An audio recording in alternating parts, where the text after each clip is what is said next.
செப்பறை அழகி கூத்தர் மார்கழி திருவாதிரை அபிஷேகம் வெகு விமர்சையாக நடைபெற்றது. திரளான பக்தர்கள் தரிசனம். தாமிரபரணி நதிக்கரையில் அமைந்துள்ள பழமையான திருக்கோவில் அழகிய கூத்தர் நடராஜர் திருக்கோவில். இங்கு மூலவராக நெல்லையப்பர், காந்திமதி அம்பாள் அருள்பாலிக்கின்றனர். கிரண்யவர்மன் என்கிற சோழ மன்னன் காலத்தில் செய்யப்பட்டது இங்கு உள்ள நடராஜர் திருவுருவம். இந்த நடராஜ மூர்த்தியின் அழகினை கண்டு மன்னர் அழகிய கூத்தர் என உருவாக்கினார். அதுவே இறைவனின் திருப்பெயராக விளங்கி நின்றது.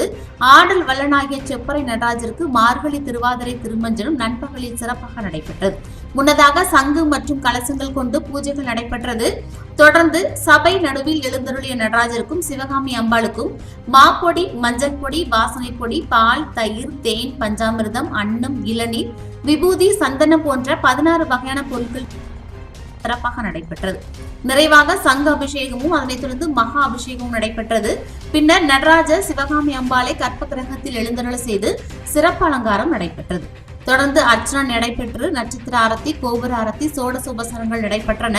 நிறைவாக வேத பாராயணம், பஞ்சபுராணம் பாடி கற்பூர ஆரத்தி நடைபெற்றது. நடராஜர் அபிஷேகத்தை திரளான பக்தர்கள் தரிசனம் செய்தனர்.